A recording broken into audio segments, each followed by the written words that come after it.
was correct. I mean, that is not correct. No, hold it. What? I was an insider, and I know what goes on. Fascinating from all sides. Politics and policies is carried out by our politicians and policymakers. Based on salary agreement, on the basis of the new agreement. Based on the that, Femi, what give us the third option? No, we have two options. You presented two options here.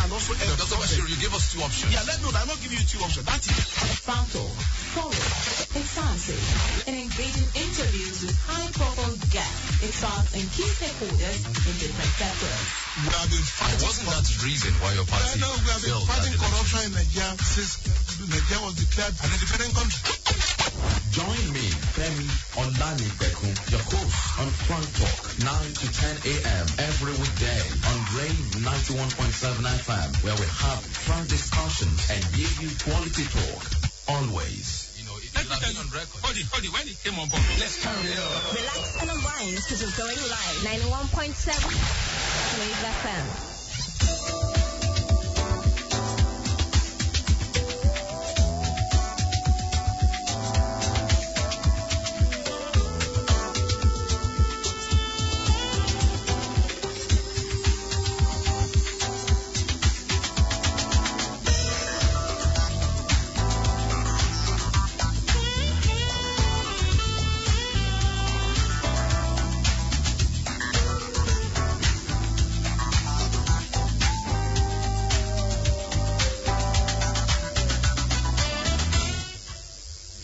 Morning to you. Thank you for joining us once again on Frank Talk on Rave 91.7 FM. Where we define every beat of your moment. Here we bring you amazing music, we spice it up with quality talk all of the time. And Frank Talk is that place where we take a look at trending issues in our polity. We bring these issues closer to have a deeper understanding of these issues. We engage the key stakeholders, bringing them on to talk about what is happening, why it is happening, and what can be better. All of these in a bid to raising the level of public discourse. My name is Femi Olanipekun. In the past 7 editions of Frank Talk, we've been focusing on Osun State at 25. But then we'll be taking a breather today, going to an issue that is hugging headlines nationally. We're looking at the face-off between the NBA, the Nigerian Bar Association, and the EFCC, well, that prime anti-corruption agency in this country. The tenure of Abubakar Mahmood, A.B. Mahmood, popularly known as A.B. Mahmood, the new president, the 56th president of the NBA, is barely a week old, but then he's in the eye of this storm. It's been a back and forth between the NBA as a body and its president, and also the EFCC, as a body also, over the prosecutorial powers of the EFCC. We'll be joined by legal practitioners, eminent ones really, this morning to talk about these and all of the sides and angles to it. Nigerians have also weighed in, some in support and some really against. Let me give you the background of what really happened here between these two foremost bodies in Nigeria. One, of course, is a public agency. The other one is an association of lawyers. Now, on Friday, the 26th of August, just this last Friday, the NBA swore in the new president of the association at the 56th annual general conference held in Port Harcourt. He's actually the 56th, not the 56th president. I was going to say the 56th annual general conference held in Port Harcourt in the person of the senior advocate Abubakar Balarabe Mahmood. And the first call made by the new president was one for reform of the Economic and Financial Crimes Commission. Now, it was a 30-page speech, and he did also call for the reform of the judiciary, but then it seems that the EFCC would not have any of the one. It said the NBA in its defense said it made just a reference to the EFCC, just one paragraph really there, where it's declared that the definition, that there is the need for the definition of EFCC's mandate to be more narrow and more clear, and the president then Mahmood saying that in his view its broad objective as an investigative and prosecutorial agency should be reviewed, and this is what the EFCC would have none of. The EFCC reacted angrily, and in a stinging statement, a stinging response really from the EFCC, signed by spokesperson Wilson Owojaren. The EFCC accused even the NBA of being populated and sometimes directed by people it's called rogues and, well, vultures.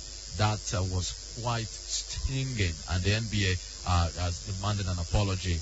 And these are the issues there, and then these are the issues that we'll be looking at really here today, and trying to get answers to.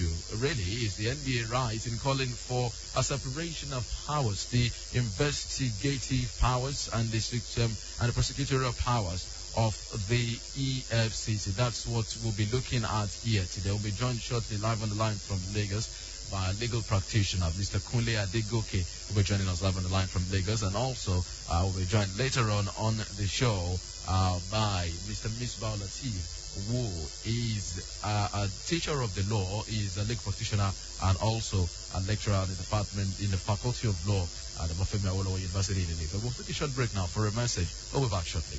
5 years. 5 solid years. Now go TV don't give an Ogbonge entertainment. As we don't knock 5 years, so now celebration galore, and we get 2 Ogbonge things for now. First, we don't show short, but we go see the give a correct entertainment with Go TV Plus and Go TV Value options. But you know go NGL. Second TV say we don't carry another better jump body for now, and the name now Go TV Lite. Yes, so with Go TV Lite, you will enjoy 21 exciting channels with shikini money. Hey, to subscribe for 1 month now 400 naira. If now 3 months you want now 1,050 naira only. But if now 1 full year you want subscribe now 3,100 naira. But hey, now only Go TV. We give this kind of mentally jollyment. Hey, Go TV, live it, love it.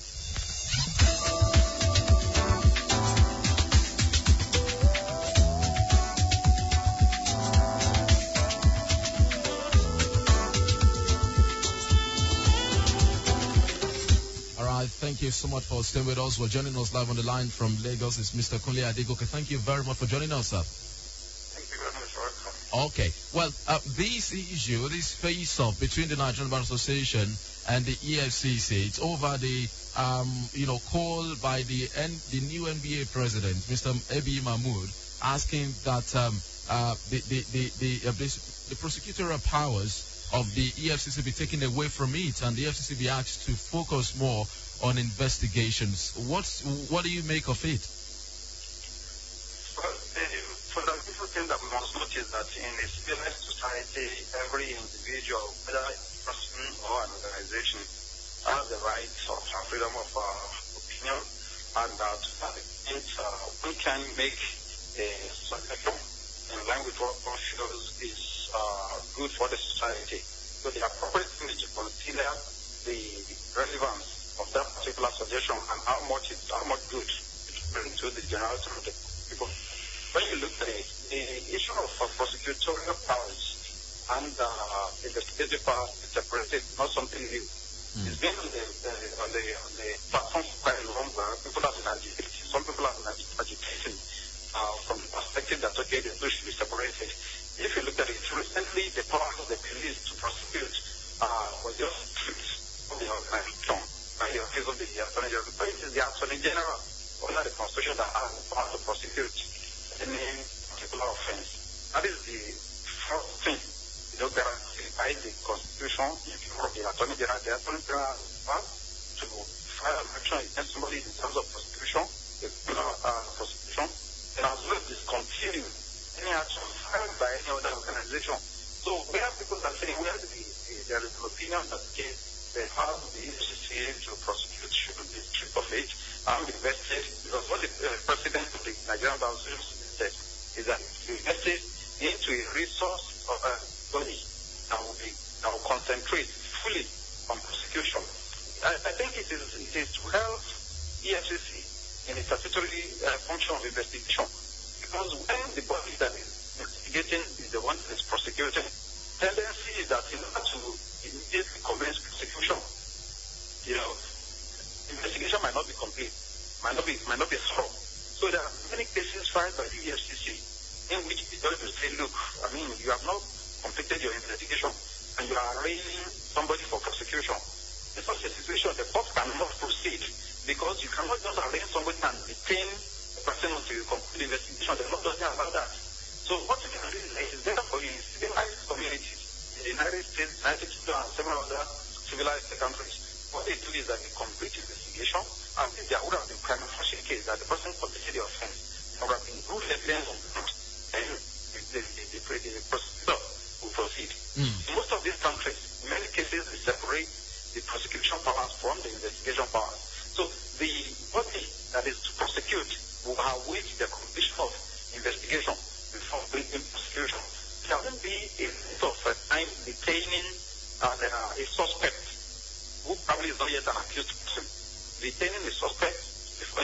investigation is that in many cases will amount to unlawful detention. So that is one thing that EFCC have lost so many cases. Claim that they have secured convictions. I don't know what are the names of the persons that they have convicted. Where are they? And they just make a claim that okay, they have secured more convictions than all the ministries of justice in Nigeria combined together. That doesn't make sense. I mean, how possible? Do they have the data, the number of convictions that ministries of justice in all of the convictions that they have secured? So the point is, if there is a suggestion that okay, powers is separated, it is better we debate it intellectually. It is rather immature for the officials of the EFCC to come on here and be condemning all lawyers and trying to instigate public sentiment against the NDA president. You know, it is completely wrong. It doesn't show majority. It shows that okay, they are still living under the mentality, under the military mentality. Now, who is somebody that I know very well, and I support his campaign in terms of his profession. Well, the line really wasn't even acting fine there, but then we lost the line to Mr. Femi. Okay, we were talking about the reaction of the EFCC to that. I will try and reconnect really to get a better signal here to get back Mr. Femi. Okay, this face-off between the EFCC and the NBA. It got worse with the EFCC responding and calling, saying that the NBA is populated by rogues and vultures. And really, if you notice, if you've been reading the lines, there's been some kind of face-off between the VAR and the EFCC in the past few months, especially as regards when you consider the arraignment of some scenarios. Well, thank you very much for coming back here now. It's normal. It is appropriate for the prosecution power to be separated from the investigation powers. It allows the prosecutor to concentrate on prosecution, while the investigator will concentrate on investigation. And when there is sufficient evidence, it makes the work of the prosecutor to be easier. So when offense has been committed and it can be easily proved, it makes it easier for the court to even convict an offender. So it is appropriate. But the EFCC said that this doesn't fit in to the plan of the president. It's anti-corruption fight of the present administration, saying that this is perhaps a strange coincidence, saying that it's because of the unprecedented move by the commission to even arraign some very senior lawyers, that lawyers themselves are the clog in the wheel of progress in the fight against corruption. Okay. I mean, the fact that EFCC has arraigned two prominent lawyers doesn't mean that anybody who suggests that the powers be separated, that person is trying to protect maybe other lawyers who might be found complicit in some crimes. No, that can never mean that. The point is that okay, now the police, assuming the police do now are claiming that okay, it's because they are prosecuting some lawyers. That is why the Office of the Attorney General is stripping them of the powers to prosecute. Does that make sense? So the point is, the fact that they are prosecuting two prominent lawyers doesn't even have anything to do. Mahmoud has been campaigning against impunity, whether by individual or organization or even government. Mahmoud has been saying that even with the one core fundamental element of Mahmoud's campaign is that the legal profession itself must be purged of that the legal profession must regain its glory, must regain the public confidence that it used to enjoy in the past. So that is one fundamental thing that Mahmoud has been saying. Mahmoud is out to purify the bar. So, and that is one thing that cannot be denied of the man. So when he said that there must be a brand new bar, a brave new bar, the essence of a brave new bar is one that will improve on its regulatory capacity. So a lot of lawyers are going to be disciplined under the regime of Mahmoud, because that is one core thing that we need to achieve in the bar. So the legal profession must be sanitized. So he is trying out to work on that.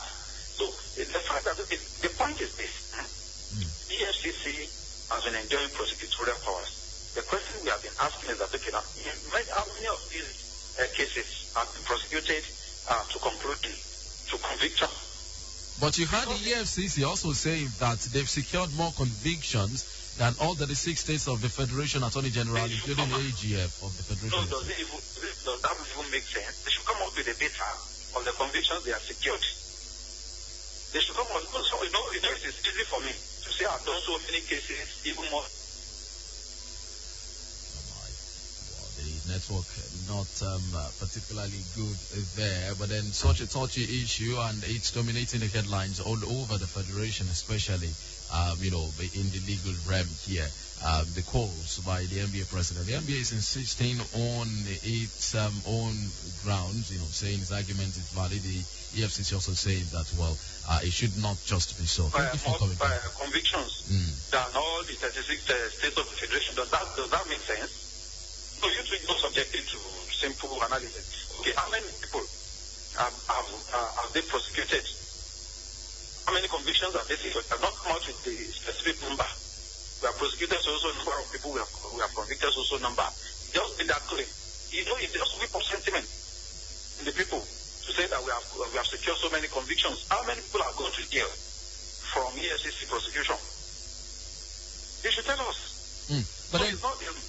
Well, some people have also argued, sir, that if you're asking for the separation of prosecutorial powers from the EFCC for it to focus mainly on investigation, that means in a way you'll be asking the Office of the Attorney General of the Federation to take over these functions. That it's as it were, that office is political and not just serve the purpose of fighting corruption properly. I'm afraid we lost the line again to Mr. Adegoke, but then shortly we'll bring on Mr. Misbah Latif to join us on the program. I guess we'll just take a message and then we'll return to continue this conversation. 5 years, 5 solid years. Now go TV don't give you an Ogbonge entertainment. As we don't knock 5 years old, now celebration galore, and we get 2 Ogbonge things for now. First, we don't show slaughter, but we go still give you a correct entertainment with Go TV Plus and Go TV Value option. But you know go NGL. Second TV say we don't carry another better jump body for now, and the name now Go TV Lite. Yes, so with Go TV Lite, you will enjoy 21 exciting challenges with chickeny money. Hey, to subscribe for 1 month now 400 naira. If now 3 months you want now 1,050 naira only. But if now 1 full year you want subscribe now 3,100 naira. But hey, now only Go TV. We give this kind of mentally jollyment. Hey, Go TV, live it, love it.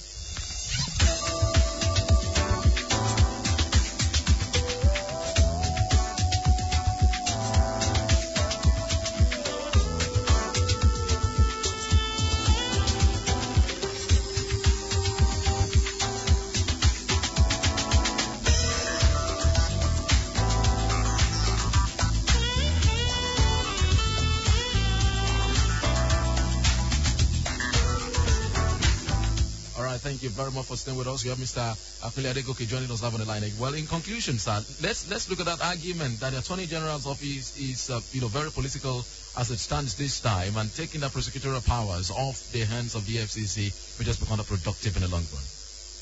No, I don't think there's anything political about it. This is the Constitution by Section 174 of the Constitution of the Federal Republic of Nigeria vests the Attorney General of the Federation the power to prosecute and undertake criminal proceedings. He has the power to take over and continue any criminal proceeding. He has the power to also discontinue any criminal proceeding instituted by any other body.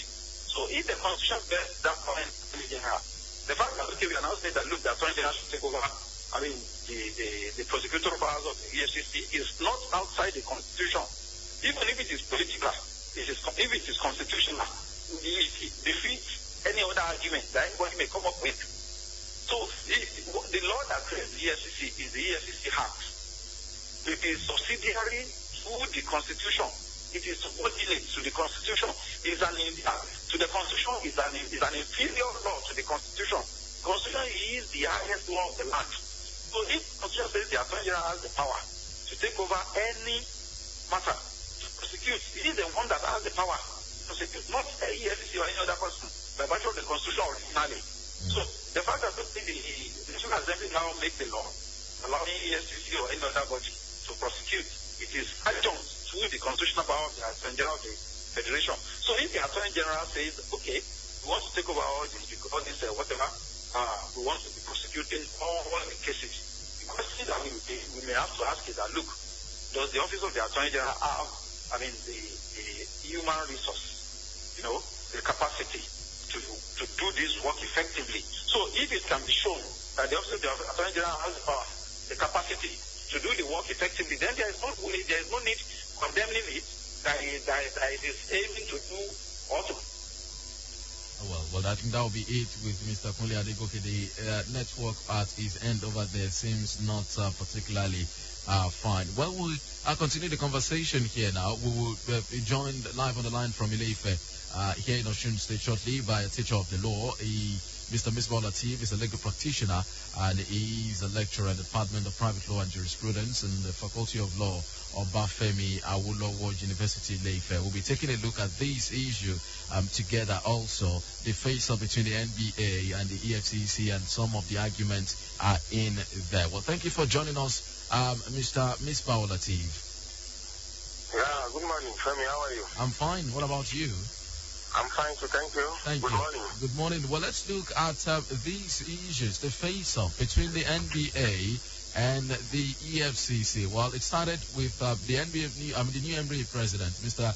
A.B. Mahmoud, asking for asking that the powers and the roles of the EFCC be more narrowly defined and be made more clear, asking for, in clear terms, the stripping of that agency of its prosecutorial powers. What do you make of it? For me, to start with, incidentally, I was at the just concluded NBA VAC conference at Port Harcourt, where the NBA president made his remark. So I was actually privileged to have listened to him in person. And my take is that, as far as that remark is concerned, the NBA president has merely thrown a challenge. He has merely opened a debate. I don't think he has really done anything wrong by making that remark. And the response of the EFCC, therefore, to my mind, is quite unfortunate. Unfortunate because the use of indecorous language is unbecoming of a public institution like the EFCC. And I think what the EFCC is saying by its own response, which I said is indecorous or was not temperate, is that the EFCC seems to be saying that it is above scrutiny, it is above investigation, it is above reproachment, even where necessary. So to that extent, I think the breakback is totally uncalled for, particularly the attitude of the EFCC to it. What should have happened is a robust response, to this challenge to a debate as to whether we should separate the power of the prosecution from that of the investigation. And this is really an age-long debate. It has continued to be like this, and I don't think it is something that will stop now. So, the debate is ongoing, and what we should do now is to have a robust look at this debate, have a deep reflection about it, and see the pros and cons of separating the powers of the EFCC in prosecuting and also investigating and all of that. But having said this, do I really agree with the NBA president that the power of prosecution should be separated from that of the investigation? I think my answer would be no. And I say no because, you see, there is nothing sacrosanct about combining these roles in one agency or about separating them. The standard all over the world is that you have instances where the roles are separated, and you have instances where the roles are combined. Even in developed democracy, in UK, particularly across the Commonwealth countries, where Nigerian, legal system took its roots from. So for me, what we should therefore be doing is to look at what are the benefits of separating and what are the benefits of combining. And if the EFCC, if we all agree that the EFCC is a special vehicle, a specialized agency for the prosecution of economic crime, I do not see anything wrong, honestly, in retaining the power of the EFCC as it is. What we should simply be doing is look at the exceptions. These are things we should be addressing. What are the exceptions in the present situation as it is? The EFCC playing the dual role all at once. So we identify the exceptions. If they are abused of power or abuses, if there are, some impunity and all of that, those are things I think we should address. Because totally now, hello? I'm with you. Okay, because in the entirety of our criminal justice system, it is not that we have a wholesale combination of this role or a wholesale separation of this role. What we have all over the place actually a hybrid. You have instances where the roles are combined. You have instances where the role are, and I give you a typical example. A typical example of where the role is separated today, for example, is in the case of offenses such as, treasonable offenses such as murder and the like, where the police will normally do the investigation and then refer the case file to the DPP, that is the Director of Public Prosecution in the Office of the Attorney General of the State, or of the Federation as the case may be. I mean, that is a clear, example of where you have separation of the power of prosecutor from that of the investigation. But then what do we get? I mean, have we really got or have we really made a huge headway even in this separation? The answer is, well, either here or there. Because you have cases pending in court today. I mean, where you have even separated. I mean, cases that I've just given now. We have cases pending in court where you have delay because, there is this unending, wait for the advice of the DPP. So if what we are saying is that we need efficiency, we need proactiveness and all of that by separating this role, the question is that even the current structure, where you have the police investigate and transfer the case back to the DPP for advice, why do we experience delay? But for those... Well, sorry to cut in here, but for those making the argument for the separation of these powers, saying that the EFCC is, was set up to mainly focus on serious financial crimes, that having these two powers in this agency makes it too powerful in a way, and then makes it work on widely, saying it could as well just focus on one investigation and have a separate organ, have a separate body to focus mainly on on prosecution, like we have in South Africa, like we have in some other parts of the world. That this makes for easy and better ways of prosecuting some of these very serious criminal cases. Femi, sorry, Radha. There is no doubt that you have benefit, in separating these roles, and as I was trying to explain. But even in the South Africa that you mentioned and other states, I tell you, there is nowhere in the world where you have the power or the role 100% separated. Even in the UK, what I'm saying is that you have a hybrid of instances where these roles are separated. You have a hybrid of instances where they are also, are combined. So the point is that if you are looking at efficiency, that's why I talked about the issue of the DPP's advice. You go to court today, most criminal cases, awaiting trial and all of that. Of course, this is, with due respect to the office of the DPP, they are doing their best. I understand the issue of conjunction and all of that. But the point is that some of the awaiting trial that we have, we have them because of these unending, issue of waiting for the DPP's advice and all of that. So the point is that if we are talking about efficiency, then let us look at how we make the EFCC more efficient. And like I said earlier, if we also are saying that the EFCC is a specialized vehicle to prosecute crime, to prosecute economic crime. And let me say this, there is nothing under the EFCC Act that says the EFCC cannot prosecute. In fact, the EFCC is prosecuting today because it has the power under the EFCC Act. So until we have even amended that law, we may not be able to make any headway. And that's why I said that, well, there is nothing wrong with what the FDA president has said. It is simply, a challenge to a debate and something that we should all welcome and then look at the pros and cons. But to say that we should strip the power, I don't think it's something that we need at this moment. I don't think Nigeria is right for that. Whatever inadequacies you have in the EFCC, are we saying that we cannot have it in a specialized, prosecuting team? If the EFCC is delaying or whatever, okay, even as we speak presently, what the EFCC likely does is this. The EFCC will normally investigate, and send out the cases to private lawyers, individual lawyers in the society. The question therefore is, if we have a specialized prosecuting agency, are we going to bring lawyers from the mass? Is it not the same lawyers from Nigeria? So what are we talking about? So the point is that let us focus on what exactly is the symptom here. What are the challenges with the EFCC?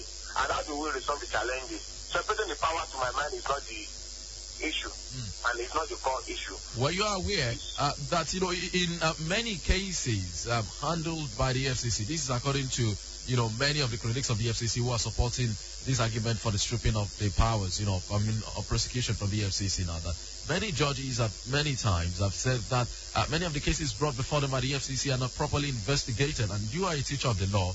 It's been said that the foundation of every criminal jurisprudence is rooted in investigation. Yes, I agree with you. We have challenges with, our investigative procedures and all of that. And of course, a case will either succeed in trial, at the trial, based on the strength of the quality of the investigation, and sometimes too, based on the quality of the prosecution too. So it is either here, it is either here or there.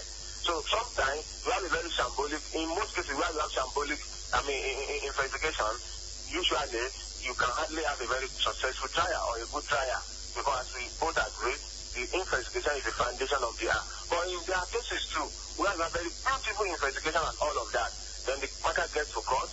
Then, because of some procedural failure or error on the part of the counsel, maybe limits in knowledge and all of that, then the case got bungled. So the question is that, we cannot look at the EFCC alone in isolation. We have to also look at the prospective prosecuting team we are looking at. Are we bringing lawyers from the mass? The EFCC, as I said earlier, largely farms out most of these cases to private lawyers outside. Lawyers from Nigeria who handle the case. And most of these cases got bungled, not necessarily because the investigation were not good. For example, the same set of facts that were used to free Ibori in Nigeria, were the same set of facts that were likely used to convict him in a court in the UK. Isn't that an indictment? Isn't that an indictment on the bar in Nigeria? Because this was also what the FCC said. Why it said that, the NBA is populated by rogues and maybe sometimes erected, by rogues and vultures. Isn't this an indictment on the bar itself? Well, it cannot be an indictment on the bar. It could be an indictment on the, I don't know, sometimes, sometimes these things are more than we, observe them from distance. So it shouldn't be an indictment on the bar, honestly. It could be an indictment on the individual lawyers involved, possibly so, and may not be. It may also be an indictment on our own procedure, on our laws, maybe inadequacies in our law and all of that. But it shouldn't necessarily be an indictment on the bar as a whole. But the Administration of Criminal Justice Act has been held up as one act, that, the past administration signed into law before it left power, that could help us in dispensing justice, especially in criminal, cases here.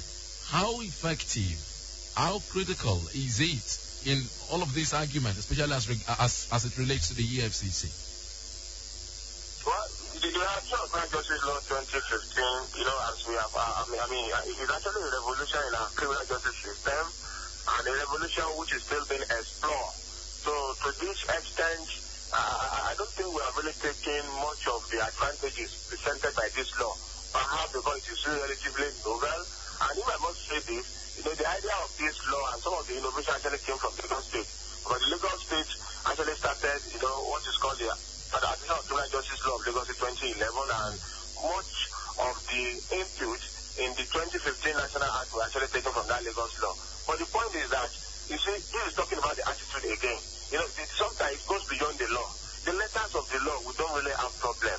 The problem we normally have is the operators of the law, those who uphold the law, those who, champion the cause of the law in court. So if, for example, the ACGL 2015, prescribed that a lawyer should not come to court, for frivolous application for adjournment and all of that, and you still see practitioners, come to court for things like that.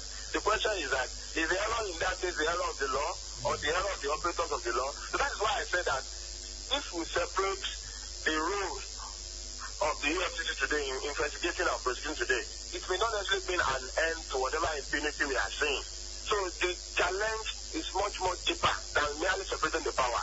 The operators too, those who will uphold this law, those who will champion the cause of this law, have people changed their attitude? Some people have not changed their attitude. If you think the EFCC is reckless today, or you think EFCC is corrupt, or you think the EFCC, you know, whatever, do we have a safety net that whatever agency will take up this prosecuting power from the EFCC will be free of these inadequacies? What measures do we have in place to ensure that whatever agency is taking up the challenge will also be free of this? That is the point. So that's why I said we need to look beyond whether the EFCC is this or the EFCC is that. The question is that, what about the operators? What is our attitude to this law? How do lawyers? You know, the EFCC use the word, which I think is quite unfortunate again, using the word broke. I think that's one of the, you know, unfortunate aspects of the EFCC indecorous response. But the truth is that we have broke lawyers. We have broke lawyers. If we don't have broke lawyers, we would not have had the Legal Personal General Committee, you know, withdrawing the licenses of some lawyers in the country. So now, these are the issues for me, and it is not really the issue of separating it. The EFCC, as I said, is a specialized agency, and there is nothing wrong in allowing the EFCC to continue its specialized role. It is not as if the EFCC is actually, I'm not speaking for the EFCC, but I'm speaking to the law. The EFCC, as we speak today, is not absolute, you know, in power as such. It is still subject to the authority of the AG, particularly under Section 174 of the Constitution, even under the EFCC Act. So if there are issues with the EFCC, let us look at those issues and resolve them. And the instances, as I said earlier, where you have the power even separated, and we make much progress, the answer is no. You have the police investigate, you have the case that goes to the DPP office, and you see occasion delay. So where is the efficiency we are talking about? I mean, we have the police merely hands off investigation and then passes on the file to the DPP's office. Then we still continue to await DPP advice. I mean, so then where is the efficiency? So, but now you are aware that the Attorney General of the Federation has assembled what they call a national prosecuting team, you know, assembling private lawyers from across the country. This, I believe, is in a bid to make cases faster and make them more efficient. What's your take on this one? Well, I think that's actually also a welcome development. I'm aware the president set up the panel some time ago and all of that. But for me, really, that is actually a bad thing entirely. Because if you look at it, it is still about this separating the power of the EFCC. Because some of the cases will be taken away from the EFCC. For me, again, that is not wrong. And that is, for me, something that also addresses the point made by the NBA president. So, but to think of a wholesale separation is what I'm against. If you have instances where some specialized cases will be withdrawn from the EFCC and handed over to some also specialized agencies, there's nothing wrong. But to have a wholesale separation or restricting the duty of the EFCC to mere investigation is what I think is wrong. But if we have instances where you occasionally take cases from them and give it to some specialized, you know, maybe experts in criminal prosecution and all of that, well, that is fine. But we should not restrict the role of the EFCC to mere investigation. In fact, we cannot even do that until we have amended the EFCC Act, because the EFCC Act empowers the agency to also prosecute. Okay, well, we open the lines now. I would like you to stay with us for some few more minutes, Mr. Misbah Latif, to take some response, really, from our listeners also back home here.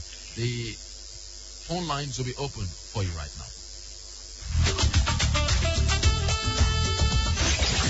You can now join the conversation by calling 0703-175-9177, 0703-175-9177, and 0902-427-3808.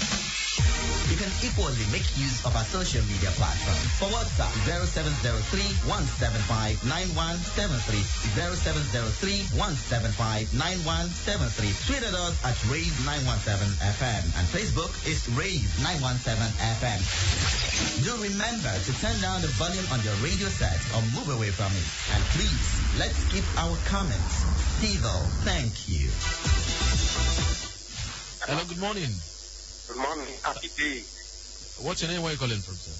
Olaji Adilowo from Oshogo. Thank you very much, Mr. Bolaji. Oh my, Mr. Bolaji, please do call back. Hello, good morning. Okay, well, that one also triple. Let's get messages on our WhatsApp platform. Another call coming in here. Hello, good morning. Hello, Mr. Femi. Good morning. Thank you for joining us. What's your name? Where are you calling from?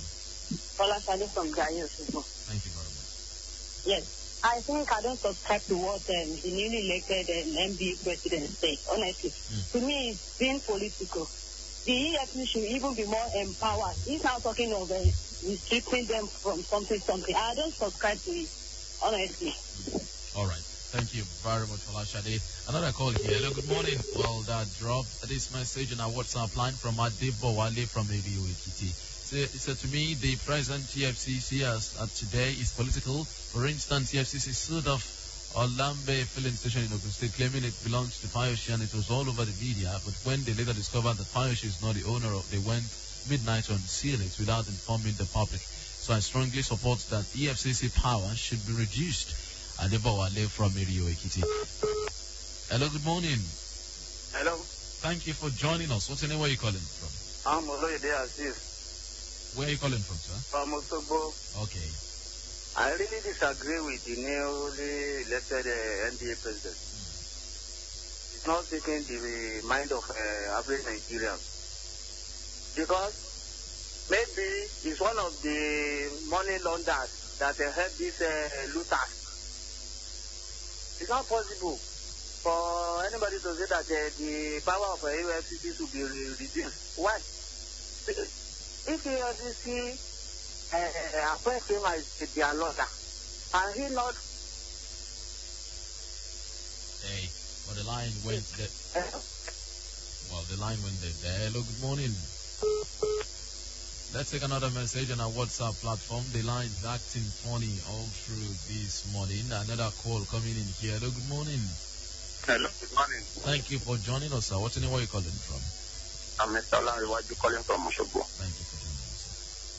Yes, I'm quite in support of what the NBA president has said about reducing the power of the EFCC. With all the powers they have over the years, what have they really achieved in terms of prosecution of this? Even in the aspect of investigation, they are still woeful. So, as a matter of fact, they should be left with the investigative power alone. That is my content. All right. Thank you very much, Mr. Olariwaju. Hello, good morning. Hello, good morning. Thank you for joining us. What's your name? Where are you calling from? I'm Femi from Osogbo. Thank you very much, sir. You need to tone down the volume of your radio set. I disagree with the leader of the NBA. Okay. Because there's EFCC in this country and a lot of looters, Nigerian looters, they are just moving about the street of Nigeria. But nowadays, so majority, a lot of them have already moved at large. They have run away because they know now that the EFCC now are getting more power. Listen, the power that of EFCC nowadays now is not enough. It's not enough. They're supposed to put more power to their elbows. So we need to squeeze them very well. That leader of NBA, maybe you have a clear motive, maybe you have something to hide on his own. The food that brought himself was challenged himself. So maybe you have something that's in his comfort too. That is why I didn't support of the man. Thank you very much, Mr. Abiodun. That one dropped again. Let's see another call here. Hello, good morning. Hello, good morning. Thank you for joining us. What's the name we're calling from? I'm calling from Osogbo. Okay, thank you. Yeah, I don't want to subscribe to the submission of the NBA president that the powers of the EFCC should be reduced. But what I want to say is that the EFCC should be more active. They should not subject citizens to media trial. They don't presume everybody innocent until proven otherwise. So EFCC should be more proactive now that they have a president that is committed to anti-corruption war. They should be proactive. Instead of us reducing their power, I believe they should be given more power. They have the power to investigate and prosecute. But in doing that, my take is that instead of subjecting people accused of corruption to media trial, they should be more proactive, do their investigation diligently, then go to court and seek a conviction from a court of competent jurisdiction instead of this media trial. I don't subscribe to their power being reduced. Thank you very much. Thank you very much, Mr. Ayo. Let's see one message from our WhatsApp platform. This one reads, when you fight corruption, I think corruption will also fight back. NBA are part of the corrupt cabal or are part of the group that think we should continue the old way. Well, that message has no name though. Hello, good morning. Good morning. Ojisola from Oshogo. Ojisola from Oshogo. Yes. My own contribution is the EFCC must be empowered. Even they should do more than what they have done before. That's my own contribution. All right. Thank you very much. This message is from Ade Dolapo Adewumi, Bidogun from Oshogo. I do not subscribe to reduction of EFCC power. After all, EFCC has been in existence for more than a decade. So why the agitation now? Hello, good morning. Hello. Good morning. Hello, good morning. What's your name? Where are you calling from? Emmanuel from Eliza. Okay, Mr. Emmanuel. EFCC have already started this speaking since 1999. Up to date, these people never achieved anything, never achieved any end. From there, started from Obasanjo to Nigeria to Jonathan to Buhari. All those presidents are using them. Is all those president power. If I assume as Buhari was in power now, he's using them against the opposition. I want things to dismiss them. Those people, the president of I already said it all. Let them be dismissed. Let them cast anything EFCC. Those people is working against. This okay. Actually, I see anybody that PDP coming in now, we are going to resolve using them against APC. Let them find another. All right. Thank you very much, Mr. Emmanuel. Hello. Good morning. Hello. Good morning. Thank you for joining us. I want to know where you're calling from. David from Ileife. David from Ileife. I think you should.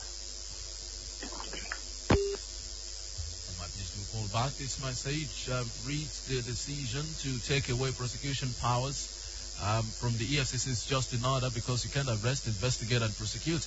It results to incompetence and inconclusive prosecution as it is now. This was an error in the law establishing ban. I think those opposing the submission of the lawyers could be ignorant of the law or political. Well, it's not a decision yet. It's actually a debate. And it's still ongoing. Hello, good morning. Well, that dropped again. Another message right here. Good morning, Mr. Femi. My own take on this issue is that EFCC should be more empowered to make them more proactive, and that a legal arm that will be dealing with only corruption should be constituted. Walex Godswill from Ekotedo here in Oshogo. Hello, good morning. Hello, good morning. Thank you for joining us. What's your name? Where are you calling from? My name is Tony. I'm calling from Oshogo area. Thank you. Sakon area to be precise. Talking about the EFCC and its powers, I think that I can't hear of the last time there's any conviction on everybody that has been prosecuted by EFCC. How many of them have been really convicted and sent to jail? And yet we're clearing everywhere that there's corruption. Nigeria is fantastically corrupt, that everybody is corrupt. How many people have been arrested, investigated, prosecuted, and sent to jail?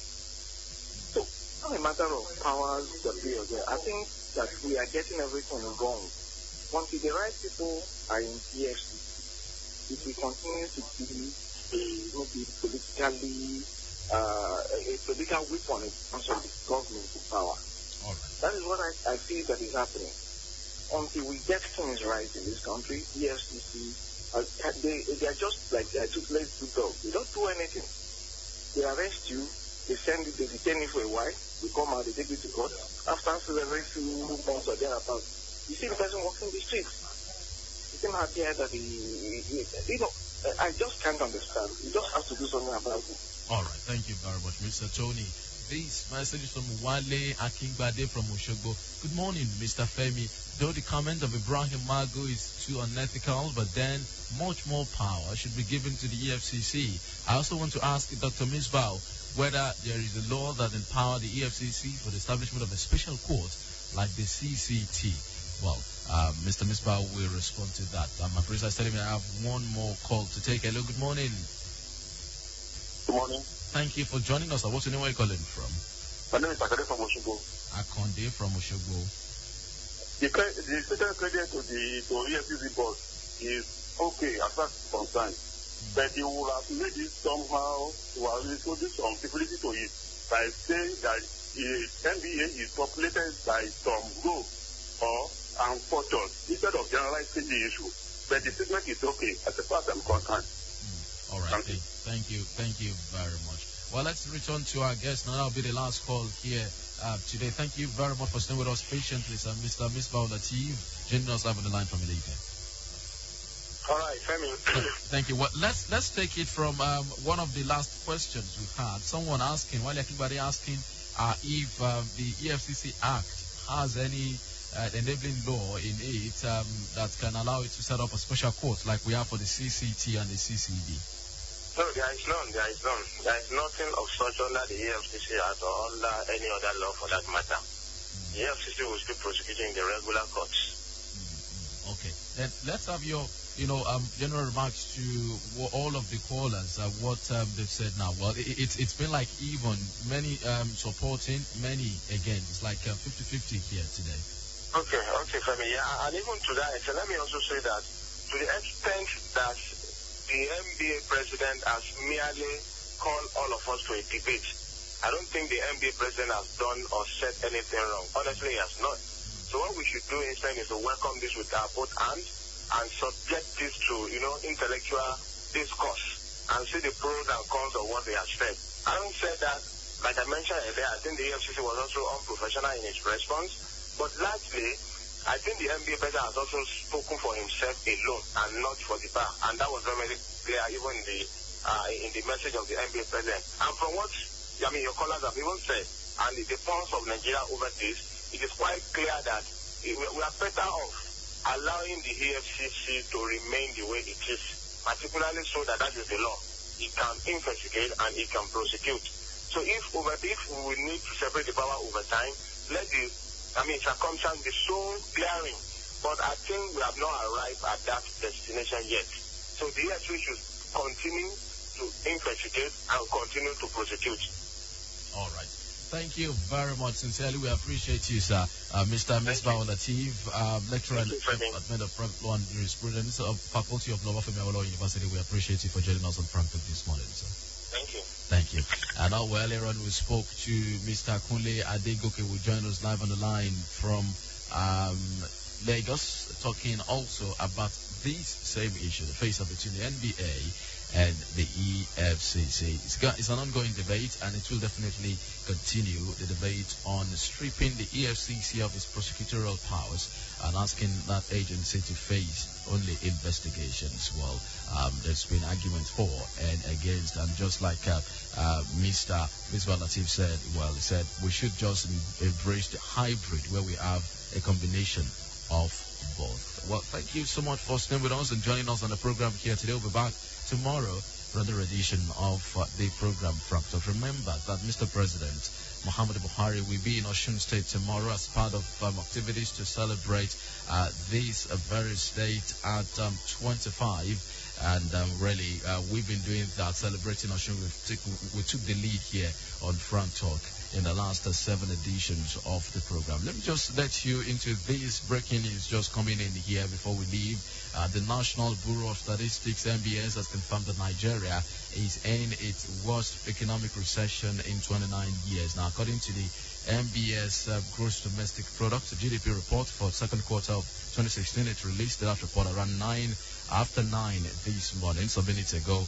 Nigeria's economy contracted by 2.06% to record its lowest growth rate in 3 decades. Well, that report is still coming in as regards the GDP, the state of the economy, and all what have you, statistics about the economy. Thank you very much for staying with us right here. You remember you can get to listen to a repeat of this particular program online. Log on to our website, www.ravefmng.com, and you can also visit our YouTube channel, that's ravefm.tv. Thank you. My name is Femi Olanipekun. I'm asking you to have a wonderful Wednesday.